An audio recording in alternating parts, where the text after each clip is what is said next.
Olá, mais um Memória Rede Manchete, também com um monstro sagrado que passou lá na Manchete. Mas antes, o Rodrigo tem um recado para dar. Fala aí, Rodrigo. Salve, rapaziada. Vamos lá, vamos se inscrever no canal, seguir, botar as notificações, ativar a sininho, tudo que os blogueirinhos fazem, né, que os youtubers fazem, faz com a gente também. Divulga no grupo da família, compartilha, comenta, fala bem, fala mal, que eu sempre falo, fala mal engaja. Você fala mal e vem alguém defendendo, você vai falar mal um pouquinho, no final todo mundo se ajuda. Então, dá essa moral pra gente. E hoje, o nível tá alto demais, né? Mano, vamos ter que manter alto, porque aí, a Manchete era assim, né? Jogou o sarrafo lá no alto, tá complicado. Meu amigo, o ator Marcos Weinberg. Fala, Marco, obrigado por você ter vindo aqui. Maravilha, obrigado pelo convite. Tudo bem, querido? Rodrigo, obrigado. Muito bom. Prazer Marcos, é todo meu. sabe, é um prazer ter você aqui, porque a pessoa, quando olha você, ela lembra aquele cara crachá, que era com o Paulo Silvino, né, no Zorra Total que você fez. Mas você trabalhou muito tempo na Manchete. Trabalhei muitos anos. Tempo. Quando é que você começou na Manchete? Você não começou na Manchete. Eu comecei na Bloch Editores. Na Bloch Editores. Como é que foi isso? A gente fazia fotonovela, cara. Fotonovela tem muita gente que não sabe nem o que nem é. Nem o que é isso, né? Mas a Bloch vendia para a Itália, né? A gente era conhecido na Itália. E eu não sei porquê, eu tinha alguma coisa lá específica de interpretação para fotografia. Para fotografia? Que eu fiz 80 fotonovelas. 80 fotonovelas para a Bloch Editores. A gente tinha um contrato, assim.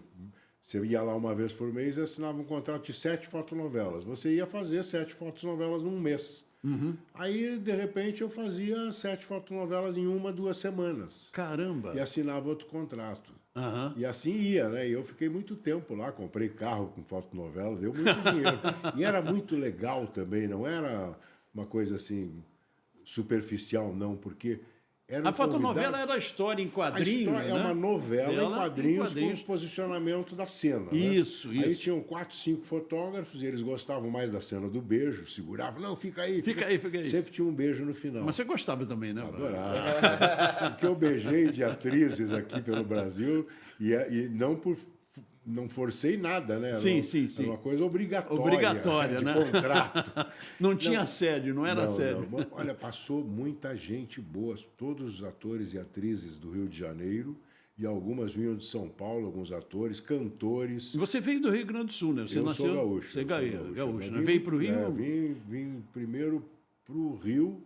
Não, primeiro eu fui para São Paulo na TV Record, eu fiz uma novela, depois fiz na TV Excelsior. Também eu acho que muita gente não conhece. Aqui no Rio. Onde vocês estavam falando de Pelé esses dias, e onde o Pelé fez uma novela chamada O Fantasma. O Fantasma, que aí logo depois a Excelsior pegou fogo. Isso. E depois virou os estúdios do SBT, né? Isso. Então eu trabalhei nessa emissora.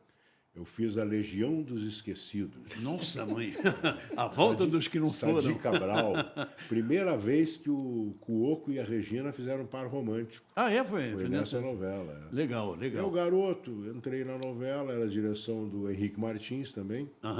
Henrique Martins, para quem não sabe, ele era o Albertinho Limonta do Direito de Nascer, que foi a primeira novela. O Sheik de Agadir? O Sheik de Agadir não era Marieta? Não, o Sheik de Agadir era ele, né? Era ele, né? Alguma coisa assim. Eu me lembro que tinha a Vilma foi... Não, tinha a Marieta Severo também, que era a vilã numa história, tal. Do lado da nossa novela era gravada A Muralha e A Pequena Órfã no outro, né? São grandes estúdios que a Excelsior tinha naquela época. Né? Depois eu vim para o Rio, depois voltei para São Paulo, fiz Tupi, vim para o Rio, fiz TV Cultura, já com o Maurício Sherman dirigindo Decisão Pública. Também rolava todo o elenco brasileiro no Decisão Pública. Eram histórias que tinham um jurado e o jurado ia definir, por exemplo, sobre aborto. Então tinha tudo que tinha de dramaturgia sobre o tema. Sobre o tema, fazíamos cenas. Que legal. Dessa dramaturgia, né? Com atores e atrizes do Brasil todo. E dessas cenas eram julgadas. Eu, além de fazer como ator interpretando essas cenas, eu ainda apresentava o programa. Fazia também os blocos, passagens de bloco. Isso foi em 1969. Eu fazia uma peça com a Tônia Carreiro, no Maison de France. Saía dali da televisão, pelo centro mesmo, andava a pé, ia até o Maison e fazia a peça. A peça. Agora, quando é que você né, entrou na Block e quando é que foi a passagem para a Manchete, para a TV Manchete? Pois é.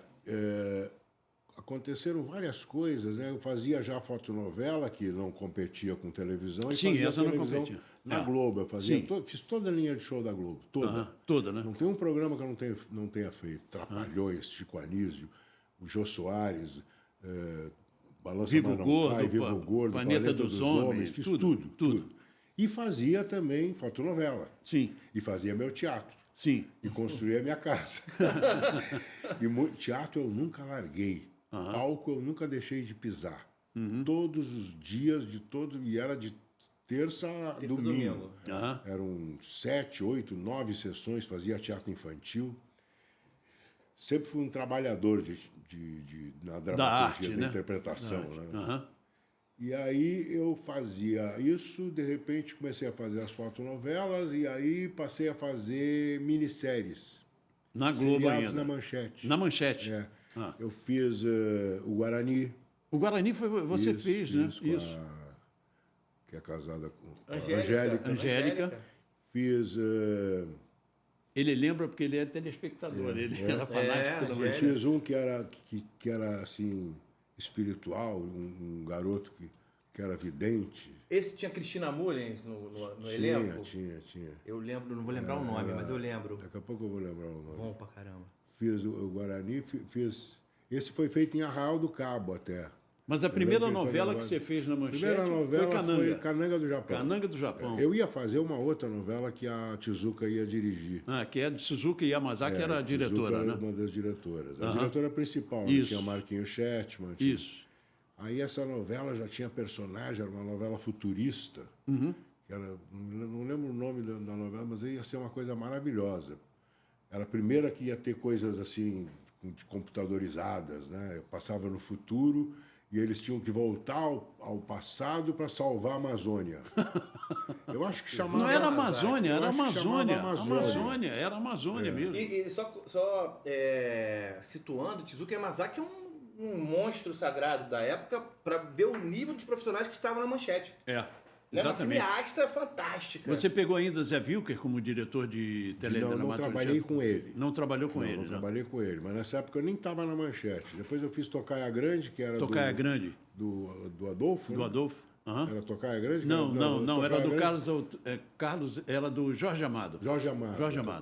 Qual é que era do... Eu fiz uma novela do Adolfo. Você fez Tocaia Grande, fez Cananga do Japão. Carmen, não. Não, Carmen não. Eu acho que como Carmen novela era só ainda essas duas. Eu acho que o Tocaia que gravava também na Água Grande, né? Isso. Mandacaru também, Mandacaru não fiz Não também, fez, não. Aí eu já estava partindo para Família Brasil, para... Como é que é essa história? Você que é um ator, né? Aí passa a fazer um programa que era praticamente jornalismo, né? Era praticamente jornalismo. Na verdade, a gente passou... Quer dizer, isso teve lá atrás, quando você fazia também lá na Globo ou na Excelsior, né? Que você fazia a parte da apresentação das passagens. Aí foi na TV Cultura. Educativa, né? Aqui é Educativa, São Paulo é Cultura. Eu trabalhei nas duas, então eu sempre confundo. A idade também já me tira da memória. Até os anos, assim, a cronologia, eu perco. Eu não consigo marcar isso, a não ser que eu vá na... Não, eu guardo muito de memória. Eu tenho uma memória de elefante. Por isso que eu escrevi os livros aí, porque, sabe, ficou uma coisa bem viva na memória.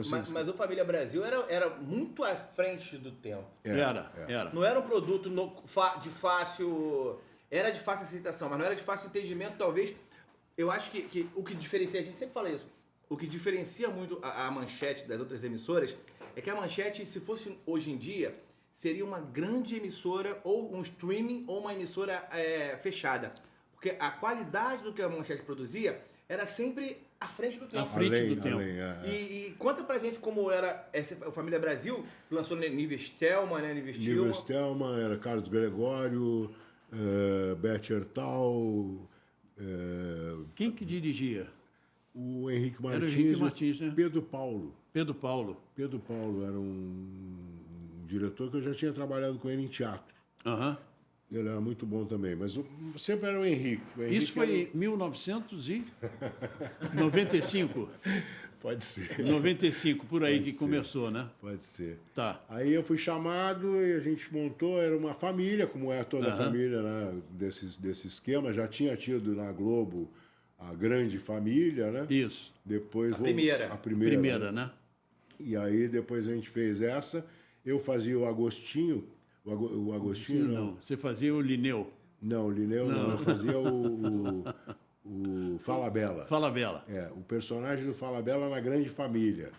Quer dizer, o cara que está sempre arrumando alguma treta. Alguma treta, né? E a Nívia era minha sobrinha, tinha aquele menino maravilhoso, ator, que fazia o namorado dela, tinha um outro garotinho. A gente podia ver aí os nomes. Eu até tenho, eu andei até vendo alguma coisa depois. Tinha o pai da... Meu Deus do céu, o nome... Isso é para você ver que tem gente pra caramba nessa história, por isso que... Bom, Bettina Viane, Beth Ertal... eu já falei o nome do... Agora, quando você apresentava, como é que você... Não, esse programa eu não apresentava. A gente fazia uma dramaturgia, era uma história sobre o que estava acontecendo hoje no Rio de Janeiro. No Rio de Janeiro.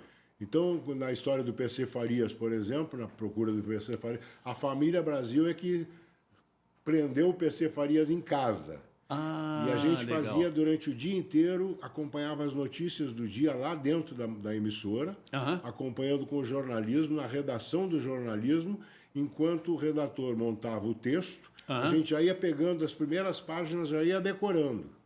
Quando a gente começava a gravar, já estava faltando meia hora para entrar no ar. Então a gente gravava o primeiro em menos de meia hora, dava o primeiro bloco, pegávamos o resto da matéria para gravar o segundo. Quando a gente que estava gravando o segundo, já entrava no ar o primeiro. Quer dizer, quando deu o quarto bloco, já estava quase entrando o jornal ao vivo. E a gente já estava fazendo o quarto bloco ao vivo. E para aí... entregar para o jornal. Aí eu ainda dizia no final da história, sempre no final da história, eu dizia, não, chega pessoal, que agora vamos parar, que chegou a hora de eu assistir o meu jornal preferido com a minha deusa maravilhosa. E a Márcia que era a Márcia Peltier. Entrava no ar, ao vivo, envergonhada, que eu tinha dito aquilo, meio encabulada e tal, mas ela gostava, a gente se encontrava na maquiagem e tal, ela ria muito. Eu sempre dizia uma bobagemzinha. Mas aconteceu um negócio com o PC Farias que foi diferente. O que foi? Então, nesse dia da gravação, o Brasil estava procurando o PC Farias. Estava procurando lá no Norte, Nordeste. Isso. Neste dia encontraram. Eu acho que foi quando... Cabrini, não foi quem encontrou? Foi Cabrini. Foi Cabrini que encontrou. Foi. Encontrou... Na Tailândia, não foi? Foi. Acho que foi Tailândia. Foi Tailândia. Cabrini que encontrou. E a gente, nesse dia, a gente estava gravando o programa para encontrar ele. E nós encontramos ele, tinha um porteiro, não sei o que ele era na Manchete, mas não era assim da equipe grande técnica, ele era algum auxiliar em alguma coisa ali. E a gente chamava ele de PC Farias. O apelido dele na Manchete era PC Farias. Careca, de bigode. Ele era igual. Aí ele entrou em cena. A gente prendeu ele. Prendemos o PC, a família Brasil prendeu o PC Farias. E nesse dia o PC foi preso. Nesse dia ele foi encontrado, né? Ele foi encontrado. Eu não sei, ele não foi morto? Não, ele primeiro... eu acho que ele primeiro foi o Cabrini localiza ele vem e é deportado. Né? Aí depois ele... Eu sei porque Ricardo Calil, meu amigo Ricardo Calil, que escreveu aqui algumas histórias aqui no livro, estava na Globosat, e eu também, que eu fui o primeiro apresentador da Globosat, e eu me lembro que disse, Santoro, o PC Farias está chegando, nós temos que narrar a chegada dele. E acontecia muito isso na Manchete, botavam para eu falar, sem texto, sem nada, eu ia tocando o barco. Acontecia só isso. Rádio te dá isso, Vocês estavam falando do carnaval, eu apresentei até carnaval para Manchete. Olha, tá vendo? Não tem ninguém, chama ele. Cara, ali. Eu ia apresentar carnaval em baile de carnaval. Baile de carnaval. Depois fui para uma escola de samba em Niterói, na Porto da Pedra. Eu fui para Porto da Pedra apresentar. E aí, sabe, toca o barco aí. Eu tocava o barco, eu me lembro disso que ele chegou. Aí nós filmamos ele do avião chegando e tal, e eu fui narrando, porque o rádio dá isso. E eu, como fui professor fala muito, né? Porque a gente tem uma facilidade de fluência verbal muito grande. E aí eu narrava as coisas. Então, na Manchete também, quando chegou o Papa, porra, fui eu que narrei. Entendeu? Então, tinha essa coisa. E você acompanhou na época o PC? E o PC eu acompanhei na época ele chegando ao Brasil, porque ele foi preso lá na Tailândia. Ele foi preso na Tailândia, aí ele veio para o Brasil. Quando ele veio para o Brasil, ele foi. Teve alguma coisa que ele ficou solto, alguma coisa assim. Aí depois mataram. No motel, né? Armaram uma coisa no motel. Foi num sítio. Alguma coisa. A mulher se matou, né? e matou ele. PC Farias, para quem não sabe, é o seguinte: era o homem da mala do Collor. Entendeu? Era o cara que tinha a grana. A mala significa aquela coisa do apartamento hoje em dia, né? O dinheiro do apartamento, na cueca. Aquele cueca, aquelas malas. Agora, tem uma maletinha de 500 mil que não é nada. Só derrubou um presidente da República, o primeiro presidente da República da redemocratização, sai por causa desse escândalo. Por causa desse nível desse escândalo. Ô, Marco, me diz um negócio. Conta aqui para nós. É o seguinte, você trabalhou na Globo. Trabalhei. Na nossa concorrente, que a Globo era a nossa concorrente. E você trabalhou na Manchete.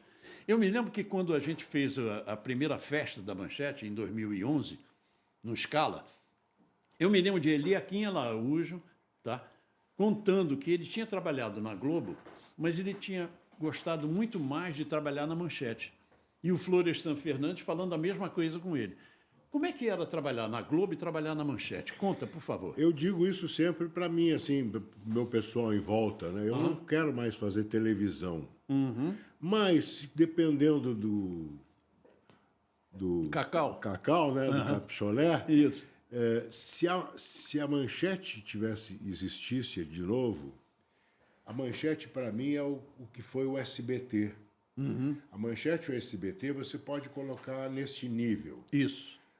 A humanidade, a humanização, o respeito. Eu trabalhei no SBT, eu fui diretor lá do SBT Repórter. Então você sabe disso, né? Sim, a generosidade, isso, né? Isso. Amor com que as pessoas fazem. Eu tenho histórias no SBT muito parecidas com histórias da Manchete, da Bloch, de encontrar motorista defendendo tanto a Manchete que botou uma das atrizes principais da novela que eu fiz lá para a rua. Ele botou ela para a rua. Caramba! O motorista que nos levava, nos trazia. Eu, inclusive, fui para lá numa briga com a Globo. Eu quebrei a perna, eu estava no 3º ano de Globo sem contrato. Nem contrato, nem parecido com contrato. Aí eu quebrei a perna, avisei, né, que eu tinha que botar uma haste, que eu tenho até hoje. E é uma história muito pessoal, assim, mas enfim, não tinha direito, mas eu liguei e disse, olha, vocês têm férias e eu não. Eu, nas férias de vocês, eu quebrei a perna. Eu já tenho 3 anos de casa. Não deu meia hora para estar lá um cara do representante da Globo com o dono do hospital, do Barrador, dizendo que ia pagar a minha prótese. Aí no outro dia me mandaram um contrato que não dá nem para usar a palavra para definir o contrato. Eu desliguei depois de dizer contrato de merda, palavra. Vamos lá, um contrato de merda, pronto. Mandei colocar lá no Maurício e no outro Maurício, eram 2 Maurícios. E que estavam tratando comigo, perguntei para eles, sabem que vocês estão me oferecendo isso? Então, tchau. Liguei para o Davi, que já estava no SBT. Sim. E o Davi tinha me convidado já para ir para lá. Entendi. E eu não ia porque eu tenho essa coisa de respeito, né? Eu estava um trabalho fixo, mas sem garantia. Mas eu tinha um trabalho que era o melhor do que tinha na Globo naquele momento, né? Os corredores tinham tudo do Severino. Era uma loucura, né? Eu ia abandonar, não, né? Eu tinha dito não para o Davi. Aí eu liguei para o Davi, ó, eu estou na seguinte situação, desculpa, eu te disse não aquela vez, na frente do Maurício no telefone, eu com o Davi no telefone, e o Maurício aqui quer falar com ele, não sei o quê. E agora eu quero sair. Pode vir para cá amanhã? Eu não posso, porque eu estou no hospital de perna quebrada. Quando é que tu sai? Eu daqui uma semana de cadeira de roda, vou mandar te buscar. Fui para lá, fiz uma novela inteira, começando de muleta, com cara de bengala, botaram o personagem mal, que ele levou um coice do cavalo. Inacreditável isso. A novela foi fantástica. No SBT. Eu não parava de gravar. E tinha um motorista. Quando ele me deixava no hotel, eu com um calhamaço, eu estava em todos os capítulos, 5, 6 cenas por capítulo. Quando eu ia ler, ele tocava lá embaixo, estão te esperando, eu tinha dormido. E eu decorava na hora, e o alemão era o Henrique Martins, o diretor, em cima de mim, era uma loucura, eu não conseguia decorar direito, eu esqueci da perna. Eu sei que eu saí de lá com uma bengalinha. Caramba! Uma novela com uma bengalinha. Só que o amor era tão grande, o jeito que eles tratavam a gente, e tinha uma atriz que reclamava. Um dia esse cara pegou a atriz para levar e ela no telefone falando mal da Manchete. Ah, meu Deus do céu. Foi o Aí não, acabou com ela, acabou. Não. Ele voltou para a Manchete, para o SBT, entrou lá na sala de alguns diretores e disse assim, olha, ou ela sai, ou eu vou sair e vou levar um monte de motorista comigo. Ela fez isso e aquilo. Ela não voltou mais, nem voltou, pisou mais os pés lá. Nem voltou. Era conhecida, era uma atriz conhecida, mas reclamando que era mal estruturado. Era com uma Manchete. A gente fazia no improviso por amor. Era bom. Artesanal, né? Artesanal, era bom, né? E era tinha uma qualidade excepcional, porque a gente botava o amor ali, né? O SBT é a mesma coisa. Agora, das outras... O humano não é só o humano no sentido afetivo, no sentido emocional, não. Eu acho que a diferença da Manchete, e muito bem associado ao SBT, o humano no sentido onde as pessoas, os recursos humanos são fantásticos, né? São pessoas que fazem o ambiente. E continua esse núcleo de amizade que na Globo não tem. Não tem. Não tem. Não tem. Eles falaram sobre isso. A amizade da Globo é amizade já de outros motivos. Não é o motivo de ter estado na Globo, né? Já é motivo assim de amiguinho daqui, amiguinho disso, amiguinho daquilo, mas não amiguinho de trabalho, não amigão de trabalho, né? De dar paixão por aquilo que faz, né? Mas você tinha uma amizade grande com o Paulo Silvino. O Paulo Silvino, eu me lembro, era uma pessoa fantástica, né? Era uma pessoa fantástica. Aqui, o arrepio sempre vem. Paulo Silvino, lançamento da última temporada que eu lembro do Zorra, eu trabalhava no jornal Meia Hora, e aí eu fui lá no Projac, e aí todo mundo lá, os novos bambambãs, o famoso humor sem graça. Sim. O Chico Anísio falou uma vez sobre isso, que inventaram um tipo de humor que é o humor sem graça, e já estava nesse momento. E aí eu vejo o Paulo Silvino, foi gravado dentro dos estúdios, a coletiva, né, a festa de lançamento foi dentro dos estúdios. E aí eu vejo o Paulo Silvino num cantinho, num dos cenários. E aí eu sento para falar com o Paulo Silvino, eu falei, vou dar pelo menos uma página pro Paulo Silvino. Cara, e ele desabafando, que ele não estava com espaço. E aí ele falou que eu conversava muito com ele. E aí, o que aconteceu? Olha que loucura. Eu não fiz naquele dia, porque eu não vou lembrar quem eram os dois principais que estavam naquele evento.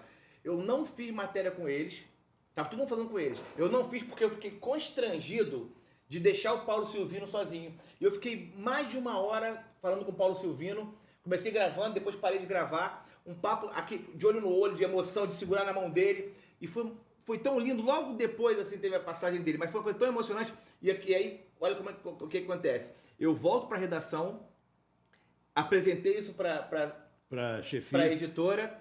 Eu falei, cara, a gente tem que dar essa matéria do Paulo Silvino, mas eu não quero dar ele criticando. Eu quero colocar a minha visão que um cara que, porra, é um fenômeno. O quadro de vocês é uma coisa mais maravilhosa que tem do humor. E o cara tava lá relegado ali. Eu acho que a gente deveria dar isso. E não quiseram dar. Eu vou dizer as palavras dele. Por favor. Eu tive outros amigos lá. O pessoal do quadro era muito legal, a Desirê, todo mundo que passou, a Amanda, todo mundo que passava ali pelo quadro. Se me der uma chancezinha, queria mandar um beijo para Catiúcia Canoro, que é amiga das minhas filhas desde pequenininha. Eu conheço ela desde pequena. Catiúcia, um beijo do tio Santoro. Você sabe que eu te amo de paixão, você e a tua família, tá? Tudo de bom. Então, aí começou a mudar isso, né? Porque eu sempre digo assim, o cara que... É o Frankenstein. A história dali foi o Frankenstein. O Maurício assistia aos teatros, era o único que ia nas peças, que trazia atores. Trazia atores, exatamente. Dentro do programa, que fazia os atores, assim como ele fez uma dupla. Foi o final dele, que foi um grande cara, que é o Leandro Hassum. Sim. E o outro, que eu já falei mal dele, em tudo que é lugar que eu vou, falo mal dele, que é o Márcio Smelling, que era um redator, que é o cara que vivia às custas sempre de alguém estar encostado em alguém. Ele não conseguia fazer nada sozinho. Mas, enfim, o Maurício descobriu para fazer uma dupla gordo e magro. Foi o final do Maurício, porque esse magro resolveu fazer as coisas dele e detonar o Maurício. Detonar o Maurício. Ele foi detonando, até que trocou a direção, chegou um cara que é um jornalismo, que virou diretor artístico, que daqui a pouco entra o Márcio Smelling apresentando a Globo para o diretor-geral da Globo. Levando lá, nos apresentou lá na sala de atores e tal. Aí eu vi que já ia acontecer e aconteceu. Bom, o Severino, aí o Severino acabou, porque também era um quadro que dava muita despesa, muito caro. E o produtor, cenário. Cenário e tudo, porque ele fazia musicais. Exatamente. Tinha toda a equipe de balé da Globo participava do quadro. Trazia gente de fora, sempre algum ator excepcional, alguma atriz excepcional. Então era um quadro caro. Caro, e não sobrava para a produção, né? A verba de produção ia muito, e tinha um produtor que odiava o quadro, e também me detonava com o Maurício. eu fazia teatro, o Maurício sabia que eu fazia teatro. E um grande amigo lá também, o produtor César Lino, né? Uma vez até me cobrou, mas a Globo é prioritária. Eu disse, não, a Globo vai me deixar, o teatro nunca vou deixar. Não tem prioridade para a Globo, a prioridade é meu teatro. Eu faço sexta, sábado e domingo. E esse cara me escalava para sexta e para sábado. Eu quebrei a perna por causa disso. Porque eu gravei sexta, peguei uma moto para ir para o aeroporto, para ir para Fortaleza, fiz a peça, 5 horas da manhã peguei um voo para voltar para a Globo para gravar, peguei outra moto com chuva para ir para o aeroporto, cheguei tremendo, quase perdi o voo, chorava. Cheguei em Recife às 9 horas, só que em Recife eram 8. E a peça era às 9.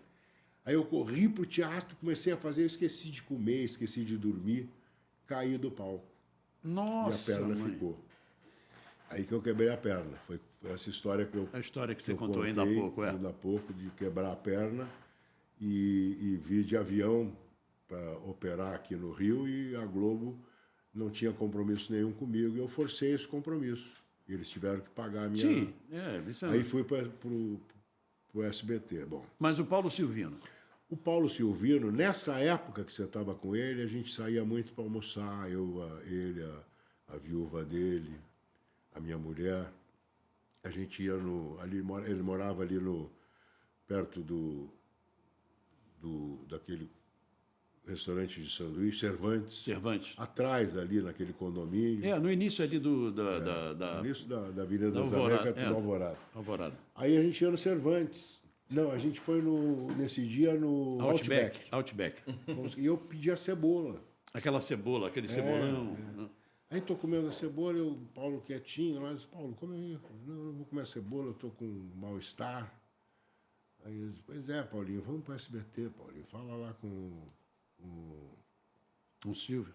Não, com a praça lá, o Carlos Alberto. Ele que tu...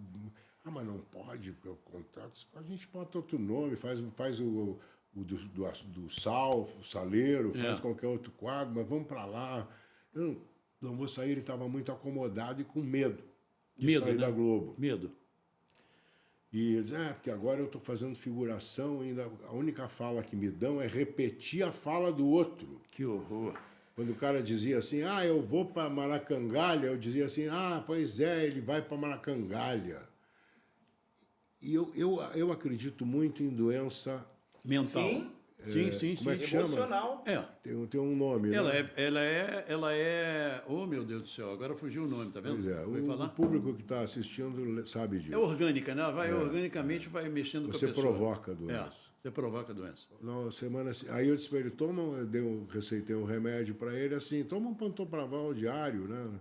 Não toma omeprazol, que dizem que o omeprazol faz mal com o tempo, mas a gente também já está com idade de poder tomar até o omeprazol. E ele, vou pensar nisso. Aí ele me liga uma semana depois. Marquinhos, sabe o que era aquela minha... que você me receitou o omeprazol? O que é? Eu estou aqui no hospital em Niterói. Estou com câncer no estômago. No estômago, meu Deus.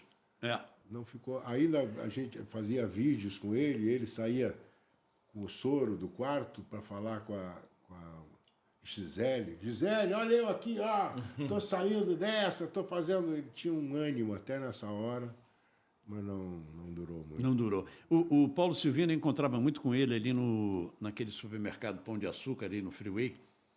E aí, eu uma vez falei para ele, Paulo, eu era apaixonado pelo seu pai, pelo Silvino Neto, que o Silvino Neto era um gênio também, né?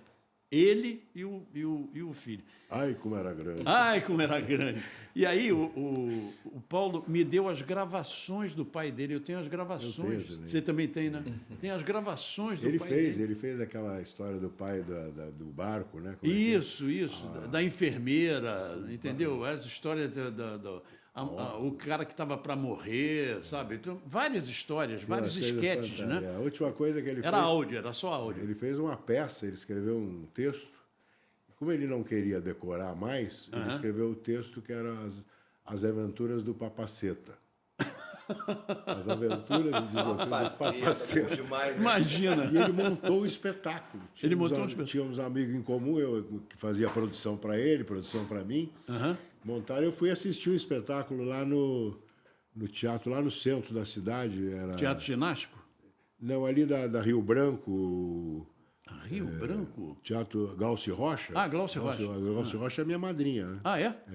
Foi, né, minha madrinha. Foi. Eu inaugurei o Teatro Glauci Rocha em Campo Grande. Eu fiz uma peça com a Glauci Rocha, que foi o meu primeiro papel principal, ao lado da Glauci Rocha. Imagina. A Glauci, eu e Antero de Oliveira, que também fazia linha de show. Linha de show também. Aquele preguiçoso. Tem que descascar. Quer uma banana, pai? Tem que descascar. Não tem, pai. Então não quer. O Chico Anísio. Aí eu fui assistir o Papaceta, As Aventuras do Papaceta. Cara, o teatro lotado. Lotado de A mais nova do público tinha 80 anos. Lotado. E o Papaceta era a história do Brasil. O Papaceta veio com Dom Pedro, veio com Pedro Álvares Cabral e comia todo mundo, comia o Pedro Álvares Cabral. O Papaceta tinha uma enorme numa papaceta. Genial, né? E todo mundo, e ele contava a história, mas o Papaceta comia todo mundo na história. Era impressionante a peça. E isso era lendo, porque ele não queria decorar. Era um livro enorme, tipo uma Bíblia, que ele ia lendo, mas ele já tinha decorado. Já tinha decorado. Aí, numa época, ele estava cansado, pediu para eu fazer. Paulinho, não dá para fazer, não tem outro.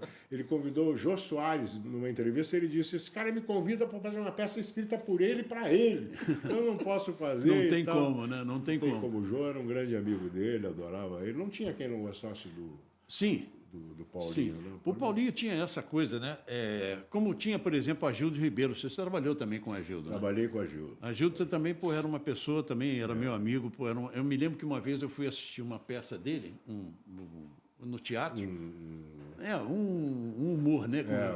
Chamavam de... Antigamente chamavam tinha um outro nome, né? Agora é stand-up, né? Stand-up agora é stand-up. Mas aí era um monólogo dele que ele fazia. Monólogo.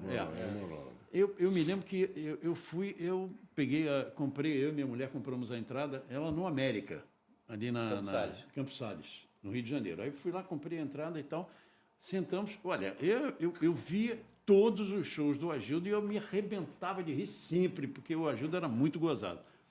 Cara, quando eu fui, vamos lá falar com ele, né? Me deu um esporro. Porra, você não tem direito de comprar ingresso. Você é meu amigo, tem que vir aqui para me ver. Eu que tenho que... Que é isso? Sabe, a Agildo era uma pessoa fantástica e ele era muito gozado naturalmente. Você ria com o Agildo, como o Paulo Silvino, você ria com o Paulo Silvino. Tanto é que o Paulo, depois que teve essa coisa da desprestígio dele na Globo, ele começou a cair. O Agildo foi da Manchete.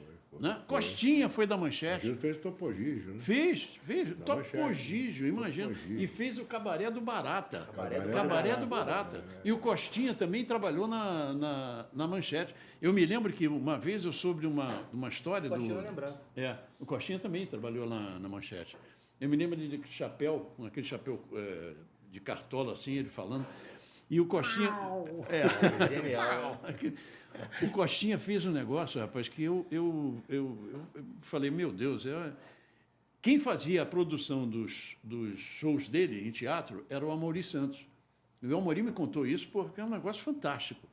Diz que ele chegou um dia, fez o show, acabou o show, ele falou, olha, eu não vou receber ninguém. Porque ele recebia todo mundo no camarim, né? Ele disse, eu não vou receber ninguém hoje não, tá? O que houve? Algum problema? Não, é que eu fui ao enterro da minha filha. Caramba! Ele foi ao enterro da filha dele, mas não deixou de fazer o show como tinha que ser feito. Isso é profissional, cara. Já passei por isso. Você já passou por isso? Já passei. Só não fiz uma vez, porque eu tinha um substituto. Quando a minha mãe faleceu, minha mãe se acidentou, eu tinha que ir para Porto Alegre. Meu irmão estava me chamando para a gente decidir se ia desligar ou não. Aí era um sábado num restaurante com um colega que fazia um espetáculo comigo, Diálogo dos Pênis. Uhum. Aí ele disse, vai, Marcos, eu vou chamar o outro para fazer no teu lugar e a gente faz domingo. Eu disse, não tem problema? Não. Aí eu peguei um voo e fui para o Rio, para Porto Alegre, só. Mas esse da perna quebrada, eu quebrei no palco, eu queria subir... Continuar? Terminar o espetáculo? Eu não sabia que eu estava sangrando. Você estava sangrando? Estava. Era exposta? Eu caí no escuro.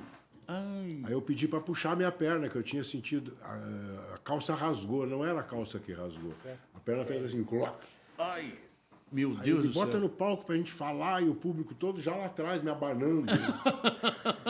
Aí aos poucos começou a doer, porque o pé estava virado. Sim. Eu botei o pé no lugar. É porque assim. o sangue esfria, né? Aí você, sente tudo. Mas isso é profissional. Eu acho que tinha essa coisa na Manchete, e em alguns lugares também, em alguns outros lugares, tinham profissionais que eram daqueles que, sabe, fazem aquele... Eu me lembro que no SBT, você falou do SBT, lembrar isso, nós nunca tivemos interferência do Silvio Santos. Nunca. Nunca. Nunca, nunca, nunca, nunca. Nunca disse... Só faz positiva. Isso. Hein? Só elogio. Quando Sim, ele elogio. resolvia Sim, gostar, sim, ele sim. procurava Não, a gente lá. E o Odilon, que era o nosso diretor-geral, ele conseguiu colocar como produção, não deixou como jornalismo, porque o Silvio não gosta de jornalismo, senão ele acabava com o programa. E quem apresentava o programa era a Marília Gabriela, que era um monstro, um monstro. Fenômeno. E aí, nós fizemos o casamento, em 99, o casamento gay. Era uma coisa meio ainda fechada, não sei de quê. E a Marília não apresentou aquele programa aí. Eu chamei o Hermano Henning, porque era o substituto. Aí o Hermano foi apresentar, mas, logo eu vou... Hermano, fala o que eu vou te falar. Como eu falar, você vai falar. Aí eu fui falando para ele. Sabe o que aconteceu? Quem deu essa fita para a gente foi o Silvio. Olha essa fita e vê se tem alguma coisa que possa fazer. E era um casamento gay. Então, nós fizemos o casamento de 2 homens vestidos de homens, 2 homens sendo um travesti, casando mesmo, e 2 mulheres, sendo que uma já tinha até tirado os seios, tá? E vestida de homem, não vestida de mulher. A maior audiência do SBT Repórter, 38. Nossa. 38. Precursores dessa história toda. Desse tipo de história que está sim, tendo agora. Sim, sim. Porque depois, nós estamos até falando sobre isso, o documento especial que o Nelson Enef criou na Manchete foi o outro divisor de águas também. Que era aquela câmera subjetiva. Para você que não sabe, a câmera subjetiva é aquela que não filma direto. É aquela que está filmando assim, a coisa está acontecendo e está sendo filmada.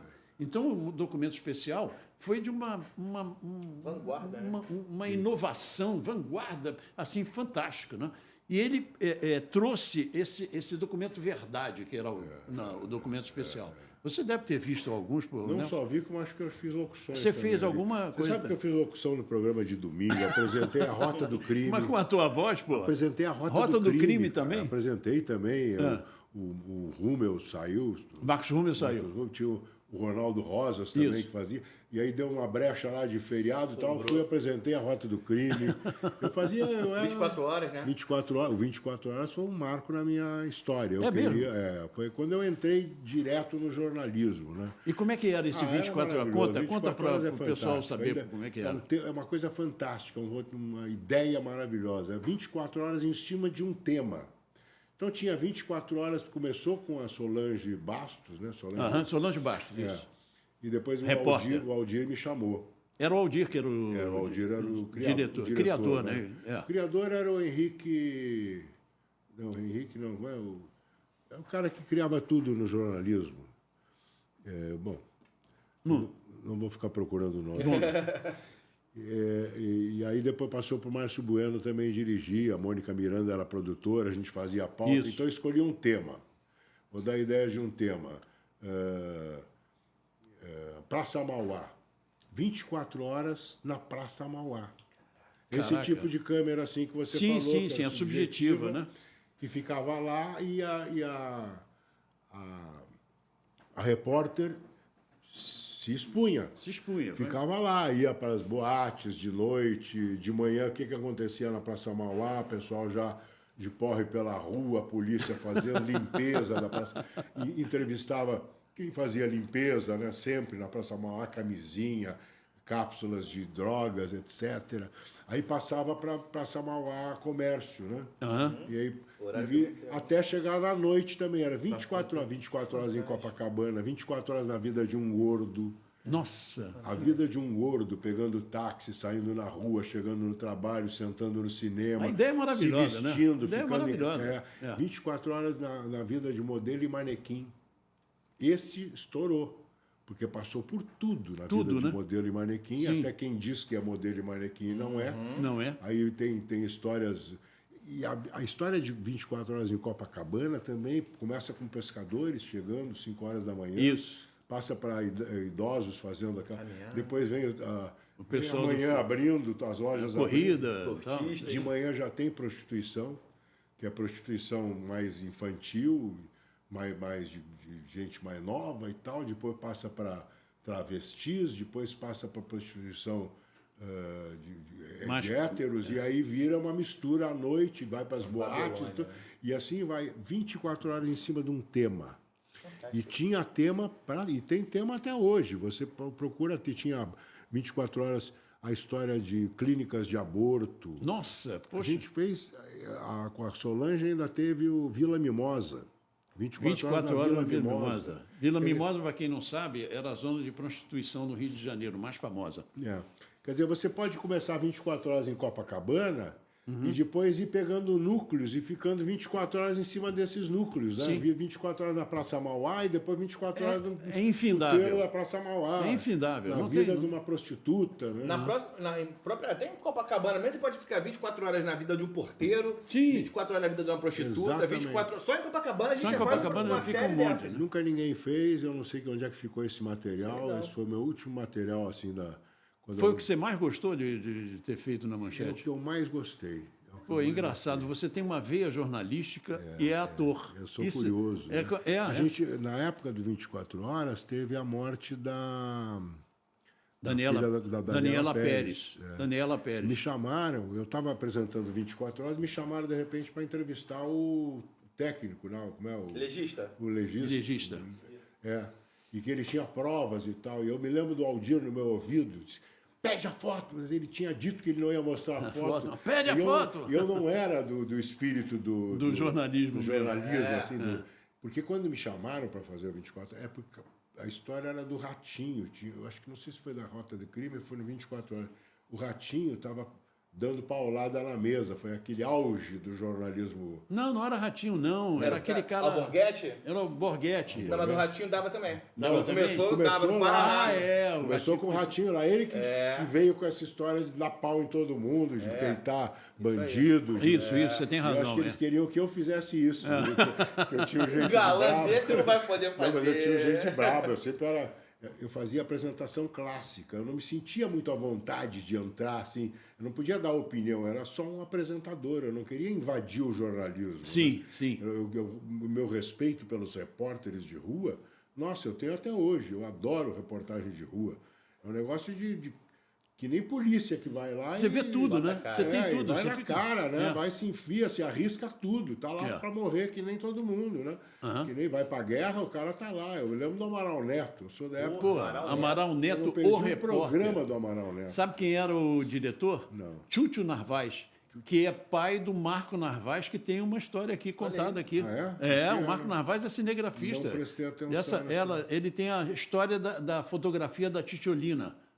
Lembra o cara que tirou a fotografia da Titiolina? Então, a foto da Titiolina foi a história está aqui na entrevista do Eduardo Miranda.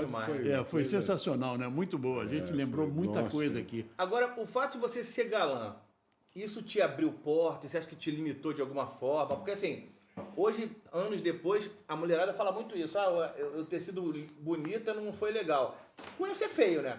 Mas assim, você... porra. Agora você é o cara bonitão, o galã. Isso de alguma... Te abriu mais portas ou te limitou na profissão? Olha, na verdade, eu não me considero galã. Mas você foi galã na história. Em algumas coisas eu fiz o personagem que era atraente, mas eu sempre preferia fazer o malvado. Que nem Checkmate, por exemplo, eu fiz na Tupi. Checkmate eu era antagonista do bonzinho, do galã bonzinho, mas era um galã mau. Exatamente. Era Sedutor. Um galã amiguinho, era o ator maravilhoso. Checkmate era sobrinho. Problema de nome comigo, eu tenho anosognosia. Conhece? Significa que você esquece o parapropagnosia e o anosognosia. Não tem nada a ver com o ano. Tá bom. É de lembrança, de memória de nomes. Agora quase veio o nome dele. Não era Everton de Castro. Everton. No Carlinhos eu era o Rui. Este Rui do Checkmate, eu fiz um sucesso maior que o Carlinhos. Eu apanhava na rua, as velhinhas vinham de guarda-chuva comigo na rua. E era Edner Jovenazzi, Rodolfo Maia era o meu tio. Pô. Como eu falava tio, titio, É. lá em São Paulo, titio é uma piada. É. Porque ela é titio. Titio. Aí eu via, de repente eu saía na rua, eu gaúcho, titio pra cá, titio pra lá. Eu saía na rua, as pessoas, ô titio,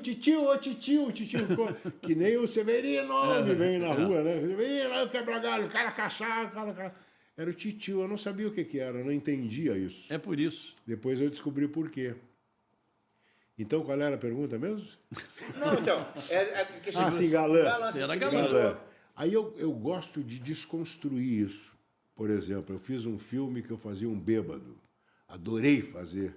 Um filme que era para ser um filminho no Nordeste, era em Petrolina. Você fez alguns filmes, né? Fiz. Muito filme independente. Muito filme. Fiz filme com Mazzaropi, fiz filme com Roberto Carlos, fiz com Antônio Marcos. Você fez, se não me engano, na Globo, acho que você fez Araponga também, não fez? Fiz Araponga. Você sabe mais que eu. Eu nunca lembrei o nome dessa novela. Araponga com Tarcísio Meira, muito bom. Porque o Eduardo Miranda contou, e eu me lembrei agora que ele fez o projeto da mala que abria, que era uma arma, né? Tipo James Bond. Eu era apaixonado na vida real, né? A Glória? Não, a modelo. Luísa Brunet. Eu sou apaixonado por ela até hoje. Eu sou fã da Luísa Brunet. A Luísa é uma pessoa fantástica. Graças. Uma pessoa fantástica. Não, é porque eu fui atendimento da Dijon. Eu sou publicitário. Mas eu fui atendimento da Dijon. E eu tinha contato com a Luísa Brunet. A Luísa Brunet era uma pessoa... Eu gosto de desconstruir. Né? Então, esse foi um personagem todo desconstruído, um cara que estuprava a filha, né? Olha. Depois eu fiz um avô, agora tem um seriado meu no ar, que às vezes eu esqueço que ele está no ar. Quando os meus netos estão aí, eles me lembram. Vamos ver 6 na Ilha, no Canal Brasil. 6 na Ilha. Era para ser vários episódios. Temporadas. Mas só teve uma temporada que os meninos cresceram. Eu sou avô de 5 crianças que passam as férias na minha ilha. Que legal. Tem pirataria, tem desenho animado. Qual o nome? 6 na Ilha. 6 na Ilha, vamos procurar. Da Hungry Man. 6 na Ilha. 6h30 no Canal Brasil, 531 da NET. Tem várias da NET, é 531. Aliás, meu neto deve estar já esperando para assistir. Está lá em casa. Estou com 3 netinhos agora lá em casa. Nós temos 6 netos. Caramba. Um mora em São Paulo, 2 em Dallas, mas nessa época está todo mundo por aqui. Né? Na época de férias, né? Época de férias vem todo mundo para cá, né? E como é que é para você hoje? A tua rotina hoje está como? Porque assim, à medida que o mercado abriu muito, como você está falando, o streaming também... Tem muita produção independente que acaba o streaming absorvendo. O que é teu projeto hoje? O projeto é não fazer televisão. Se fizer televisão, seria só no SBT. Na época da Record, começou a chamar todo mundo da Globo, me chamavam 3 vezes e eu não fui por a minha moral, aquela coisa que eu tenho de respeito a... Mas me ofereceram tudo para ir. Eu acho que depois eles se estouraram com isso, nunca mais me chamaram, pretendo que não me chamem mais. Então, televisão vai ser raro, a não ser que o SBT faça um trabalho legal, que eu vá para lá, porque na Globo eu não vou nem por nada. Por quê? Porque a Globo não é mais a mesma coisa. Não é mais, né? Não é mais, não existe mais a Globo. Agora existe um canal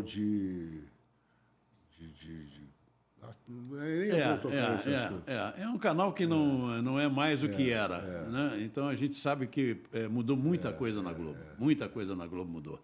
Inclusive no próprio jornalismo. Né? Inclusive no próprio jornalismo. Até no humor, né? Como a gente estava falando. Humor, até no humor. Quando o humor... Porque assim, o que a gente está falando aqui? De produtos de alta qualidade. A manchete é isso. Sim. São produtos de alta qualidade, mas que o povo recebia e entendia, que o povo gostava, mesmo que tivesse alguma dificuldade, algum estranhamento no início, mas logo absorvia aquilo. Sim. Quando a gente quer transformar o humor, que é a coisa mais linda, mais difícil de fazer, que é o humor, muito fazer rir, difícil. e você quer dificultar a risada, o cara tá ferrado lá na vida. Exatamente. Né? Exatamente. Tem aquele momento de descontração, pô, o Zorra, sábado de noite. O cara que tá sábado de noite em casa é o que não tem condição de estar na rua, gente. É o porteiro. Não é? É o porteiro que perdeu o porteiro na televisão. Não é? E aí você dificultar o humor pra esse cara é de uma covardia. Você tem que oferecer pra ele, no mínimo, uma coisa de fácil. Mas não tem mais. A única coisa de humor que tem na televisão hoje, em televisão aberta, é a Praça Nossa. Só isso. Schroeder, lembrei do Schroeder. nome. A chegada do Schroeder, que foi o ponto divisor de águas ali com o Márcio Smelling, com o Maurício, que tinha criado o Márcio Smelling, que levou um pé na bunda, e todo mundo que estava com ele levou também. O clima lá tá ruim pra caramba. A única coisa que tem de humor hoje na televisão é a Praça Nossa, não mais. Que eu gostaria de fazer. Mas eu não sei fazer personagem, eu não sou comediante, eu sou... Você é escada, né? Eu sou escada, eu gosto de ver, eu gosto de... A comédia, a piada, ela é musical, ela é matemática, ela é perfeita, ela não pode ter uma respiração, uma coisa... Eu até corrigia o Paulo em algumas coisas. Uma coisa até que ele teimou comigo, que eu dizia para ele que a primeira vez que ele disse, isso é uma bichona, ele disse de um jeito que foi muito legal, e depois ele começou a ficar um pouquinho, isso é uma bichona. E por causa disso que usavam para dizer que o quadro era homofóbico. Não tem mais nada homofóbico na Globo hoje em dia, né? Agora, hoje em dia, tem casamento gay, tem travesti, tem drag, nada disso é homofóbico, né? Homofóbico é a gente fazer uma piadinha, né? Então é isso, eu acho que televisão já era. Eu faço, sabe o quê? Cinema. Teatro. Gosto de fazer cinema independente por causa dessa... Você pode, dessa liberdade de que você criar e de ficar todo mundo junto. Cinema comercial sempre tem um diretor, não sei quem. Foi difícil para... Eu fiz um filme bom, não foi lançado ainda, eu fiz vários filmes. Um que não foi lançado ainda, que vai ser, que foi ruim de trabalhar, foi ruim de participar do filme, foi ruim a relação. Era esse nível, assim, sabe, diretor? Estrelismo. O Iata contou que ele saía de casa com alegria para ir para a Manchete. Então é a mesma coisa o contrário, né? Você sair de casa... Eu ia de moto. Só uma época que teve uma denúncia que a gente teve que descaracterizar os carros. Lembra disso? Não? Lembro. Então, eu tive que tirar tudo do meu carro, deixei o carro em casa e da minha sacada eu estava cercado na minha rua. Eu tinha uma outra garagem e uma moto. Eu saía por lá e chegava na manchete de moto. E era perseguido. A gente era perseguido até fazer um programa para desfazer o outro. Mas por quê? É uma denúncia que a gente teve um jornalista que foi preso no morro. No morro, isso. E ele tinha a câmera que ele era obrigado a filmar a agressão que faziam na entrada do pessoal do morro. Do morro.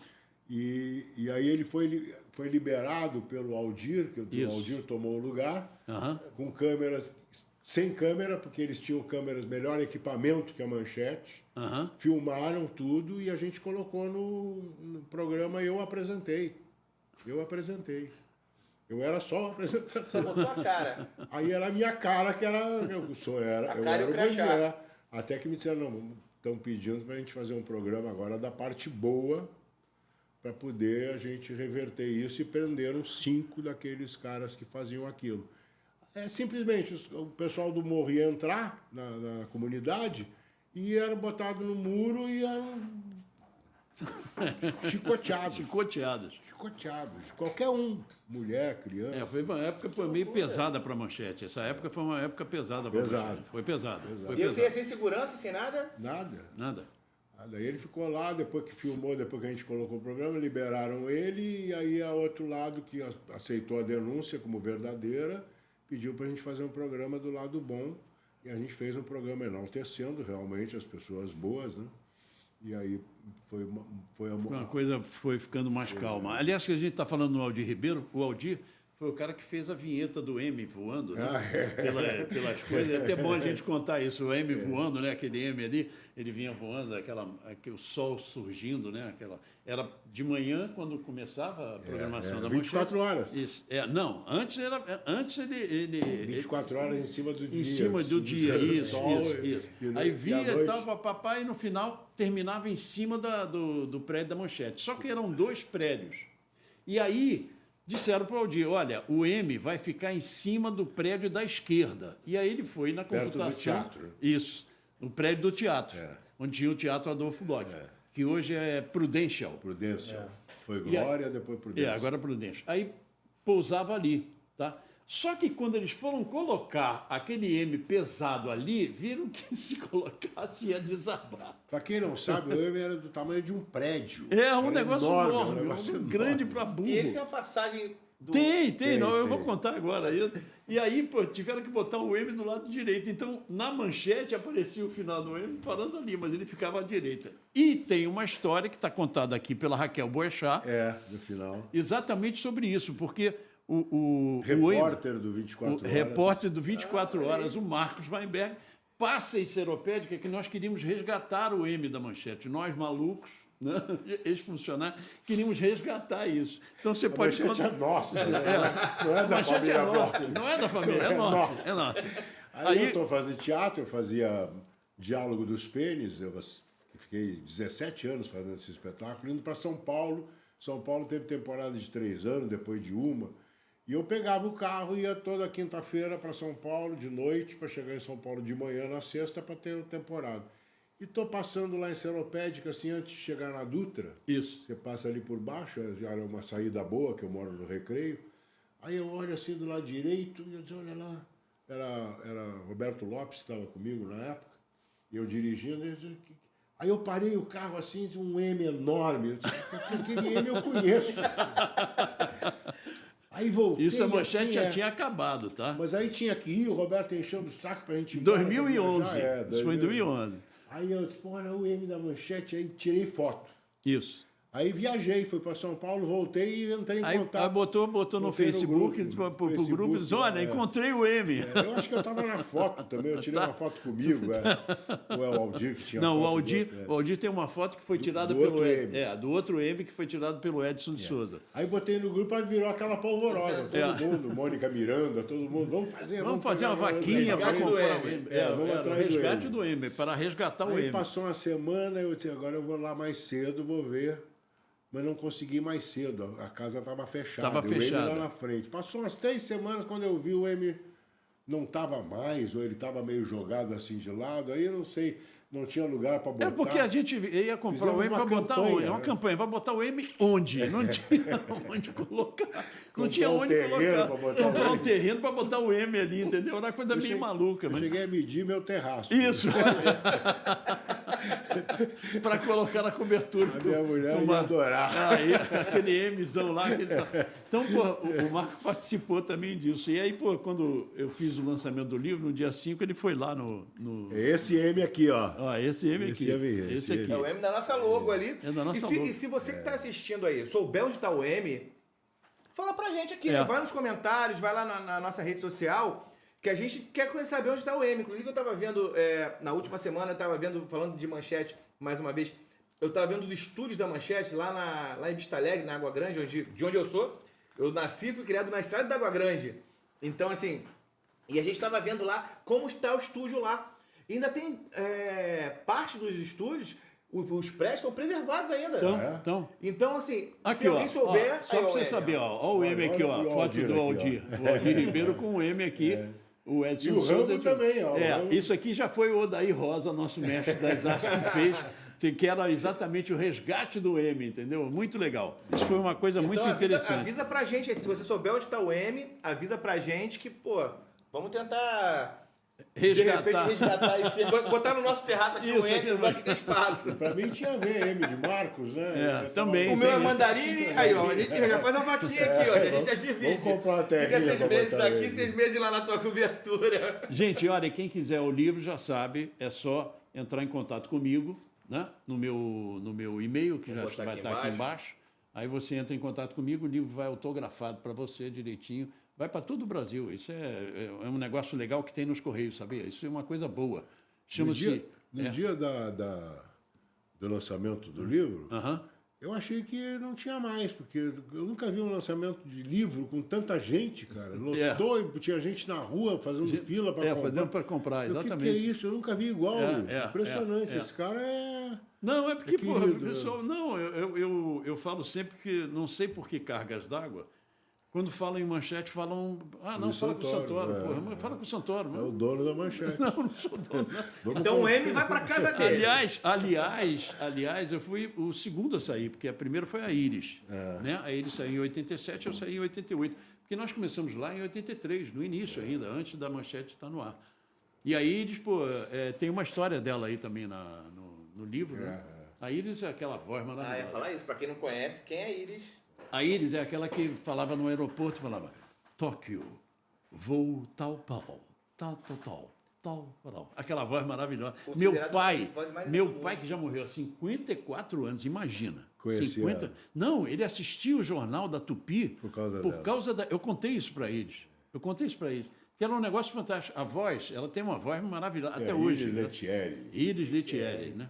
E agora soltaram um vídeo com 70 anos da Volkswagen, que viralizou esse vídeo. Que coisa, né? E fizeram uma montagem com a Maria Rita e com a Elis. Isso, e com a Elis Regina. E a Elis era amiga da Iris, entendeu? Elas eram muito amigas. Eu sou gaúcho, conheci Elis. Você conheceu a Elis lá, né? E a Elis lá, né? Gente, a Érica Norimar, lembra da Érica Norimar? Lembro. Era irmã da Regina. Eu estudei com a mãe delas, foi minha professora. Pô, imagina, a mãe dela era professora. A mãe dela era professora. Gente, olha, imagina mais um Memória Rede Manchete com esse monstro sagrado que está aqui, Marcos Weinberg, que nos fez a gentileza de vir aqui contar essa história, mais essas histórias que a gente tem por aí. E como diz o Mandarine, ele sempre fica me provocando com isso. Não, tem que ter o 2. Calma, porque tem muita história ainda para a gente contar. A gente vai fazer uma temporada grande aqui. Inclusive, também um prazer te receber. A gente abre aqui as nossas portas para você. Estão sempre abertas para você aqui, o Geral Pod. É só você chegar aqui. Você é um cara que, todo mundo gosta. Eu acho que você deve ser aquelas pessoas que você não passa, você não vai na padaria sem alguém brinque com você. Severino! Cara, crachá, Severino. Virou clássico. É demais. É uma honra, impressionante. Quem criou esse bordão? Aquele que trabalhava com o Jô, o médico, ele é cardiologista. O Max Nunes. Era um gênio. Ele criou uma piada. Ele criou uma piada. Uma piada. Eu estava lá e eu fazia muito isso. O Maurício me chamava para fazer com a Gildo, com o Cotonete, para fazer com o fulano. Cotonete. Para fazer com a outra menina lá, para lançar uma minimatriz que é maravilhosa, que eu não lembro o nome. Fazia lá minha mulher, depois eu fazia um brocha, e ela fazia fantasias. Broxou. Era Monique Evans? Não. Tá até hoje por lá. Bom, ele me experimentava os quadros comigo, né? Ele, não sei por que carregado d'água, me botou mais um quadro com o Paulinho, a gente fez lá, ele fazia um abajur. Faz o mesmo quadro, faltou o abajur. Cadê o abajur? Chama o quebra-galho para fazer o abajur. O primeiro quadro ele fazia, você vai ficar que nem abajur, como? Você fica lá assim, aí quando o abajur fica assim. Isso é um abajur, doutor? Como se fosse. Isso é uma bichona. Fazendo com bofe. Fica aí, você vê, não enche o saco. Era o quadro mais baratinho, não tinha musical, não tinha história. Aí ele ficou lá assim, era o Davi Cardoso Júnior. Davi Cardoso. Bonito pra cacete, né? A atriz é a Linda. Tá casada. Eles pensam que está de sacanagem. Ela vai me matar. Linda. Aí estão lá os dois no sofá, no amasso e tal. E ela, meu amor, apaga a luz. Aí ele pegava na gravata do Paulo Silvino assim. Aí o Paulo Silvino fazia assim. Aí, me agarra, não sei o quê. Aí ele fazia assim e o Paulo Silvino fazia assim. Aí, não apaga. Aí uma hora que ele estava no calor lá, o Paulo Silvino fazia assim, e eles assim, apaga, Severino. Eu dizia, não dá, assim não dá, eu tô todo aceso. Foi o primeiro quadro. Imagina. Explodiu. Gostaram tanto que na outra semana teve outra piada com o mesmo quadro. E virou. Vira fixo, quadro né? fixo, Sequencial. quadro fixo. Marcos Weinberg, Santoro, muitíssimo obrigado. foi um grande prazer. Semana. Vocês me convidaram e eu passei momentos assim muito agradáveis, revivendo coisas fantásticas, colocando para fora. A gente, quando conta, né? A gente coloca para fora e sai aliviado, sai... Isso. Olha, gente, é maravilhoso. Esse livro também está dentro da minha alma. Esse podcast tá igual o M da Manchete. Você já notou as entrevistas daqui? Eles estão passando voando, né? Emocionam e passam voando. A gente não sente. A gente tá aqui, ó, batemos 1h06. É mesmo? Parece que acabamos de começar. Eu tinha tanta coisa para falar. Então, e já tá o convite feito. Obrigado. Porque a gente quer que você volte, porque esse papo aqui é uma reunião entre amigos. A gente já falou que a gente vai fazer também temáticos. Então, falar de um programa específico, falar de um momento específico. Isso. Porque eu acho que, da mesma forma que a Manchete é inesquecível no coração de todo mundo, os temas não acabam. Não acabam. Não acabam, infinito, exatamente. Né? E a gente vai falar muito ainda. Quero você de volta aqui em breve. Maravilha. Obrigado. Gente, muito obrigado. Se inscreva no canal. Se inscreva no canal, coloca lá o sininho, compartilha, sabe? Passa à frente aí, porque vem mais coisa por aí, tá bom? Fique com a gente. Tchau.